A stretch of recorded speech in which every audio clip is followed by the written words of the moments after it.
Estimados oyentes, feliz tarde para todos. El glorioso Dios de la Biblia les bendiga en el nombre de nuestro Señor y Salvador Jesucristo. El tema de hoy, las señales de los tiempos. Eso está en Mateo 16:3. Dice así: y por la mañana hoy habrá tempestad, porque tiene arreboles el cielo nublado. Hipócritas, que sabéis distinguir el aspecto del cielo, mas las señales de los tiempos no podéis. Las señales de los tiempos. Bueno, el año 2012 se cerró con mucha expectativa por la alineación galáctica. El 2011 hubo mucha gente que estaba esperando el fin con el señor Harold Camping. Y en el 2012 muchos esperaron el fin con el señor José Luis de Jesús Miranda, y así un sinnúmero de cosas que se han dicho, que el calendario maya, bueno, tantas cosas que estamos oyendo en esta época que quizás despierta la expectativa en algunos y siembra la incredulidad en otros, hasta decir, eso es lo mismo. Pero tenemos que vigilar que todo apunta a los eventos del tiempo del fin, como lo llamó en Daniel capítulo 12, el tiempo del fin. Dice la Biblia en Daniel 12 que el tiempo del fin es exactamente cuando Israel esté en su tierra de nuevo. Dice que los judíos terminarán de andar dispersos por la tierra, y ese es el tiempo del fin, cuando el pueblo hebreo esté en su nación. Y sabemos que el Estado de Israel nació el 14 de mayo de 1948, 3 años después de finalizar el segundo ay del Apocalipsis, como dice en Apocalipsis 9 y también Apocalipsis 11, 3 ayes, ya pasó el segundo ay, la Segunda Guerra Mundial, y dice que sin duda vendrá el tercer ay algún día.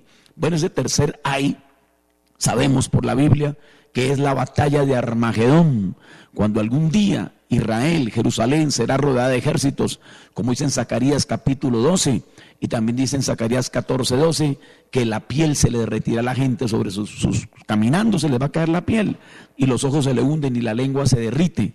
Eso es bomba atómica. Como también dice en Apocalipsis 17 y 18, que la ciudad de Roma será quemada en una sola hora. Dice, será quemada con fuego. De manera que estamos vigilando desde la cima del monte profético, desde el último piso de la torre del vigía, con los binóculos de Dios, que es el Antiguo y el Nuevo Testamento. Estamos vigilando a lo lejos cómo se va levantando una polvareda, una tempestad de nubes negras que se aproximan. El año 2013 ha comenzado en este tercer milenio del siglo XXI. Y encontramos que este año traerá grandes sorpresas. Al fin y al cabo, el número 12 en la Biblia significa base o fundamento. Por eso Jesús nombró a 12 apóstoles. Por eso Israel tenía 12 tribus.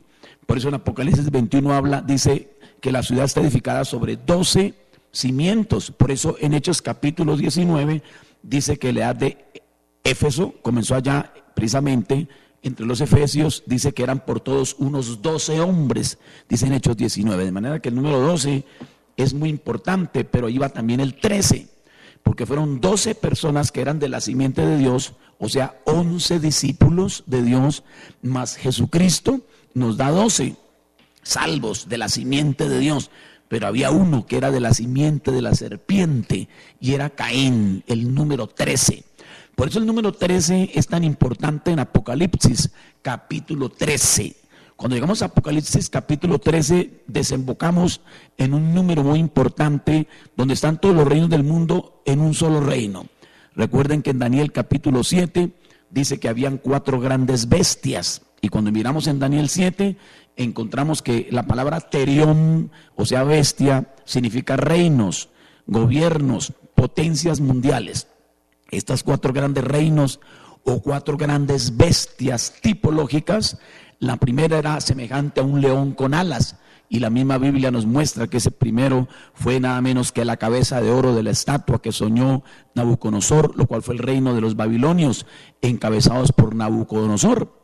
Pero dijo, después de este reino se levantará otro inferior al reino del oro, que será el reino de la plata.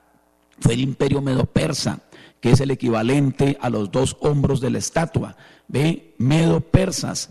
y es la segunda bestia de Daniel 7, que dice la Biblia claramente en Daniel capítulo 7 que la segunda era como un oso. Ese oso o bestia número 2 es precisamente el imperio medo-persa, Ciro y Darío, que dominaron el mundo después de que el mundo estuvo bajo el imperio babilónico, conforme a Daniel capítulo 7, la segunda bestia, y a Daniel capítulo 2, el segundo metal, que ya no fue el oro, sino que fue la plata. Pero dice, después vendrá un tercer reino, dice en Daniel capítulo 2, será inferior. Fue el reino ya no del oro ni la plata, sino el reino del bronce. Y ese reino del bronce es el equivalente al tercer metal, que es el tercer reino, que es un reino dice, primero era un león, segundo era un oso, y el tercero era como un leopardo de 4 cabezas. Sabemos que ese leopardo de 4 cabezas fue el imperio de Alejandro el Grande, el rey valiente de Daniel capítulo 11, el tercer reino poderoso, los griegos. Y luego tendríamos un cuarto reino, después del reino de Grecia, vendría un reino dividido en 2 partes, que fue el reino del hierro, el cual fue Roma. El cuarto metal, que acababa con todo lo que se le atravesaba y destruía todo. Y dice Daniel que yo me interesé más por el cuarto reino que por los otros 3. Y este cuarto reino, que es el imperio romano, lo encontramos en la Biblia. Este imperio romano hasta el día de hoy reina en la mente de las personas, quizás ya no como reino romano de los Césares, pero sí como la Roma papal. Encontramos nosotros que el cuarto reino es de hierro, y para el tiempo del cuarto reino, ¿verdad?, vendría una piedra que heriría la imagen en sus tobillos, y encontramos que se cayó la imagen. En la primera venida de Cristo, Cristo viene estando el imperio romano de los Césares presente, pero para la segunda venida de Cristo estará el imperio papal presente. La señal para el año 2013 es precisamente el evento que estamos viendo. Por eso va a haber una elección de un nuevo papa en el año 2013. Esto es algo que hace 600 años no acontecía a nivel histórico, de un papa que renuncia al cargo petrino, como llaman ellos. Cuando hablamos de Petrino, estamos hablando de Pedro. Cuando se habla de Juanino, se habla de Juan. Cuando se habla de Paulino, se habla de Pablo. Cuando se habla de Mateano, se habla de Mateo. Cuando se habla de Marcano, se habla de Marcos. Cuando se habla de Lucano, se habla de Lucas. Cuando se habla de Petrino, se habla de Pedro. Aunque los papas que hemos tenido, ninguno ha tenido el bautismo que realizó el apóstol Pedro, porque el apóstol Pedro en Hechos 2:38 bautizó en el nombre de nuestro Señor Jesucristo.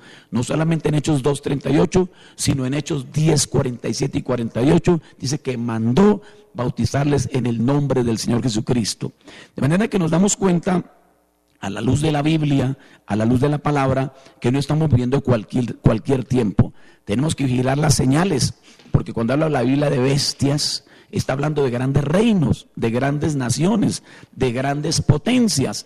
Recuerde que en Apocalipsis 13:11 está hablando de un reino que ya no sale de las aguas. Los otros reinos salieron de las aguas. Y en Apocalipsis 17:15 dice que salieron de las aguas.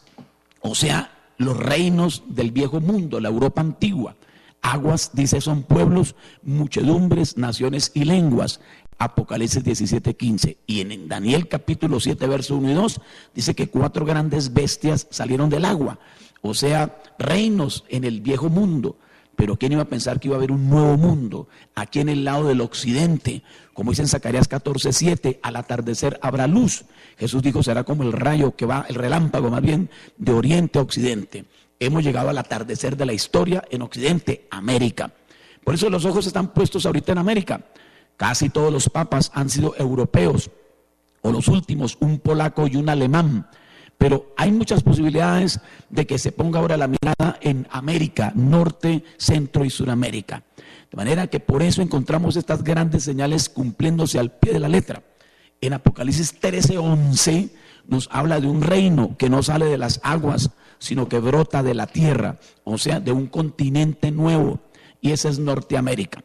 Por eso, si usted estudia el dólar, encuentra que la pirámide tiene 13 pisos, hay 13 letras, 13 flechas, 13 estrellitas formando la estrella de David. Todo es número 13 en el billete de $1. De manera que Estados Unidos es la nación de Apocalipsis 13:11, que tenía cara de cordero, pero hablaba como dragón. Una nación protestante, evangélica, una nación que fue muy grandemente prosperada, una nación que llegó a ser el más poderoso reino del tiempo del fin, pero que ella tendrá la imagen de la bestia. Será parecida, ¿verdad?, a lo que fue primero, como un nuevo imperio, como una nueva imperio romano, y asimismo como el protestantismo salió del catolicismo, estos dos poderes tienen que llegar a un ecumenismo. Por eso se necesita urgentemente la llegada de un personaje altruista y profundamente ecuménico. Benedicto XVI no logró estas cosas, como en teólogo el cardenal Joseph Ratzinger, como Papa Benedicto XVI, teólogo, escritor de varios libros, como el libro Jesús de Nazaret, la infancia de Jesús, etcétera. Pero para gobernar la Iglesia Católica, él ahora renuncia. Para el 28 de febrero a las 8 de la noche se le dará por muerto. El anillo papal será destruido y el cardenal Bertone, Tarcisio Bertone, tomará el mando de la Iglesia Católica, ¿verdad?, transitoriamente, hasta que se haga el cónclave o conclave, en ambas maneras se puede decir, en que estos 115 cardenales elegirán el nuevo papa. Se necesita un papa ecuménico, un papa conforme al siglo XXI, al tercer milenio, un papa que cuando suba será una cosa impresionante, porque precisamente la profecía tendrá que ser cumplida al pie de la letra.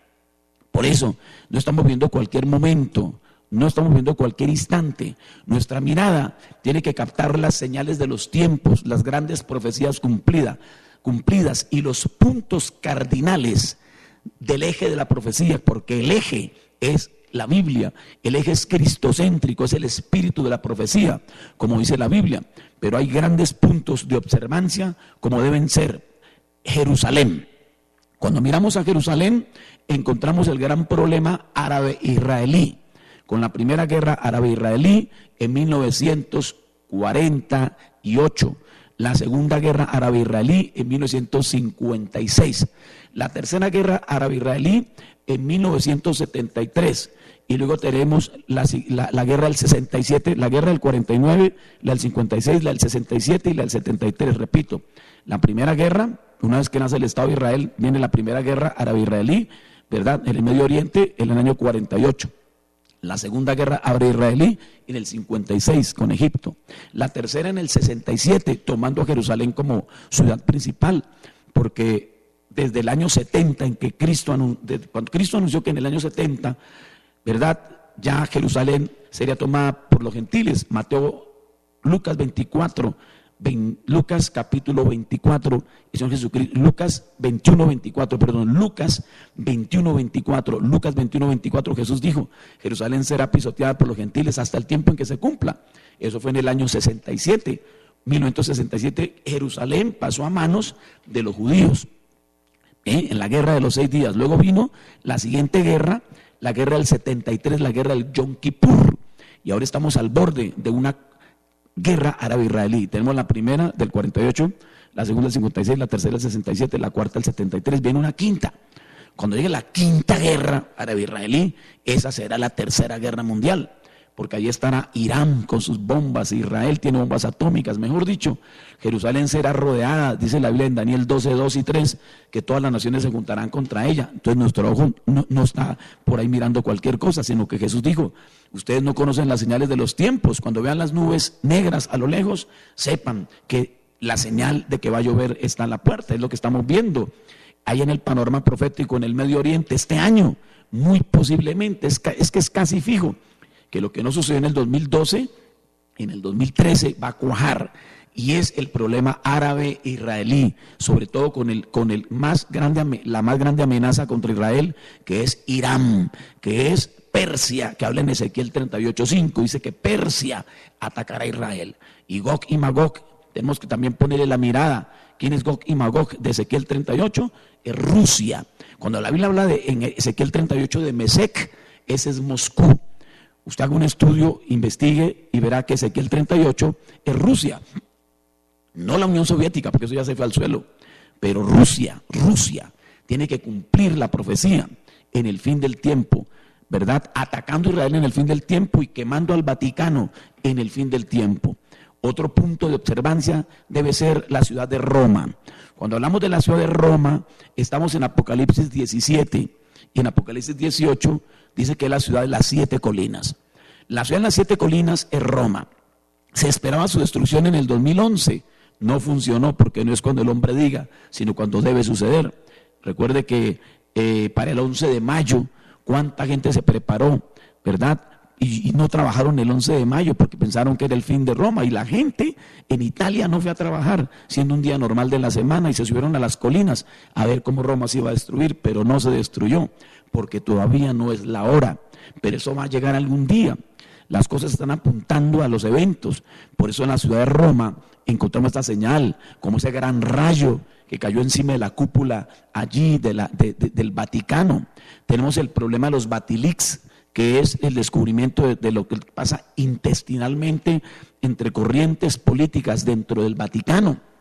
Por eso ahorita la elección del nuevo Papa va a ser algo impresionante y tiene que ser precisamente dado por muerto Benedicto XVI, aunque sigue vivo, pero se le hará como si fuera un funeral, como si él muriera. Se rompe el anillo y como si él muriera. Solamente 7 papas han hecho esta renuncia desde el año 1415 en Gregorio XII. No sucedía un evento hace 600 años, de manera que estamos viendo un momento histórico profético. Mire que en Roma hay una capilla llamada la Capilla del Fin del Mundo. Cuando uno llega a la Capilla del Fin del Mundo, a la entrada, a mano derecha, usted como turista se acerca a la puerta y mira a la mano derecha, y en la parte de arriba hay unos círculos con muy bonito el adorno que rodea el fresco de esas pinturas de los papas, de los 265 papas. Entonces usted entra y mira un círculo y ahí colocan a Pedro. En el segundo círculo está Lino. En el tercer círculo, Pedro, Lino, está Cleto. En el cuarto círculo está Clemente. Y así va cada uno de los círculos en una acuarela, en un fresco muy bonito, muy bien pintado. Se llama la Capilla del Fin del Mundo. Y usted va recorriendo toda la pared de su mano derecha al entrar y están los papas. Cuando llega a la punta de adelante, voltea por el altar y siguen los círculos con cada uno de las pinturas, los frescos muy bien pintados y muy bien decorados, ¿verdad? Con dorado, ¿verdad? Circunferencial a ese fresco pintura. Todo el altar siguen los círculos. Luego allá en la punta comienza la mano izquierda, ¿verdad? De adentro hacia afuera, con los círculos, o sea, es casi como una herradura, pero en este caso, digamos, rectangular, para que usted me entienda. Entra por la mano derecha y voltea y sale aquí a este lado, a la mano izquierda del turista. Y allí faltaban 5 círculos por llenar, 5 círculos para el último papa, que sería el papa del fin del mundo. Entonces encontramos el círculo que llenó Juan 23. Luego el siguiente círculo lo llenó Pablo VI. Luego que se llenó el círculo de Pablo VI, vino el siguiente círculo con Juan Pablo I, que gobernó 33 años la Iglesia Católica. Hay muchas dudas en cuanto a cómo murió él, si lo asesinaron. Eso hay 20,000 cosas que se dicen en cuanto a la muerte de Juan Pablo I. Luego encontramos la siguiente circunferencia, ¿verdad? Juan Pablo II, un pontificado bastante largo. Siempre a los papas se les dijo en el oído: recuerda que no tendrás el pontificado de Pedro, no podrás. Pero ese mito se rompió, porque, ¿verdad? Más de 25 años, sí hubo papas que pasaron de 25 años, pero se decía nunca pasarás, y sí pasó, era un mito de la Edad Media. Cuando llega entonces Juan Pablo II como papa, encontramos que ya los círculos, ¿cuántos quedan? Solamente queda un círculo para Benedicto XVI, cardenal Joseph Ratzinger de Alemania. ¿Y cuántos círculos quedan? Uno solo. Queda un solo círculo para cerrarse el ciclo de los papas. Piense usted en qué tiempo estamos viviendo. Estamos viviendo en el fin del tiempo. Se habla de las grandes profecías de San Malaquías. un obispo del siglo XI, que anunció proféticamente los papas venideros, y acá uno le puso un título en latín, como el Papa Nauta, que fue Juan XXIII, ¿verdad? Luego el Papa de la Media Luna, Juan Pablo I, el Papa Viajero, Juan Pablo II, el Papa de la Gloria del Olivo, que es el Papa actual, Benedicto XVI, y por último se espera a Pedro Romano II para cerrar toda la historia del papado. De manera que no estamos en cualquier tiempo, estamos viviendo el fin de los ciclos, el fin del tiempo. Miramos a Jerusalén y todo apunta que sí, Señor, las profecías en cuanto a Israel, en cuanto a Jerusalén, todas están siendo cumplidas y se cumplirán al pie de la letra como estaba escrito. Las profecías en cuanto a Rusia, que es Ezequiel 38, todo ese mover de los hijos de Jafet. Los hijos de Jafet son descendientes de Noé, de viene la parte norte de Europa, al norte del Ararat, y son los rusos que tendrán que cumplir una parte en el plan profético para el fin del mundo con sus grandes bombas atómicas. Eso va a suceder, porque la Biblia dice que el mundo será quemado. La Biblia dice que los elementos ardiendo se fundirán, dijo el apóstol Pedro. Yo no sé en qué año será, eso sí yo no sé, pero los que sí sé, y lo puedo decir con toda la autoridad de la Biblia, es que estamos viviendo la generación que verá el cumplimiento de esto. Puede ser 2013, 14, 15, yo no sé. Lo único que sé es que sí estamos viviendo en un final del tic-tac del reloj del tiempo, y que todo se está conjugando. La alineación de los planetas, la alineación de las galaxias tiene una aplicación espiritual. Y después del número 12, que es el número de fundamento, la plataforma, llega el número 13. Y el número 13 es precisamente el número del Apocalipsis 13, donde anuncia la llegada muy pronto del anticristo a la tierra. Anticristo no es un ateo, anticristo no es un blasfemo, anticristo es uno tan parecido, tan igual, tan exactamente, ¿verdad? Como un gemelo de Cristo, que comenzó en un poderoso caballo blanco simbólico, en Apocalipsis 6, parecía vida y termina en el amarillo, que es muerte. Dice la Biblia que se sentará en el templo de Dios, haciéndose pasar como Dios en Tesalonicenses. Todo este misterio de la iniquidad, todo este misterio tan profundo del 666 va a coger al mundo desprevenido. Las naciones tendrán que rendirse a un poder final que habrá, que arrastrará aún a Washington, porque los Estados Unidos de América tendrán que caer doblegados ante este gran poder religioso. Por eso el fin del tiempo no era como decían los predicadores evangélicos en los años 70. Casi todo predicador evangélico protestante decía que el anticristo era el comunismo, que el anticristo era, ¿verdad? Tantos, hasta hace poco, que el anticristo era Saddam Hussein, que el anticristo era, me decía un evangélico, que era Gaddafi. Siempre que disparan nunca le dan. Más de 666 interpretaciones que no son.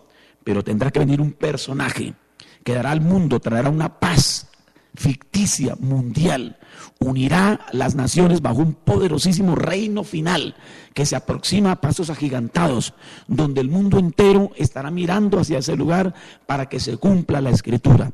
Estamos en el fin del tiempo, estamos viviendo el tiempo cuando aún católicos y protestantes tendrán que llegar a un acuerdo, quizás no doctrinal, quizás no teológico, pero sí a una unificación ecuménica que tendrá que llegar tarde que temprano, unidad entre católicos y protestantes y el Islam, la civilización judeo-cristiano-islámica, los judíos, los cristianos y el Islam. Todo esto se acerca a pasos agigantados. Tenemos que estar vigilando esas nubes que se mueven a lo lejos. ¿Qué está pasando en Jerusalén? ¿Qué está pasando en Roma? ¿Qué está pasando en Moscú? ¿Qué está pasando en Washington? ¿Y qué está pasando en el cumplimiento de la profecía bíblica? No es cualquier momento. ¿Y por qué tiene que ser precisamente el 28 de febrero, cuando se dará el Papa por muerto? Y luego que el cardenal, ¿verdad?, el Camarlengo, tome el mando para hacer el cónclave. Para marzo habrá un nuevo Papa sobre la tierra, y eso será un momento profético increíble. Eso es una cosa profética que hay que abrir bien el ojo, porque estamos viviendo tiempos apocalípticos, tiempos finales, y no podemos pasar por alto las señales de los tiempos. Muy buenas tardes, gracias por su atención.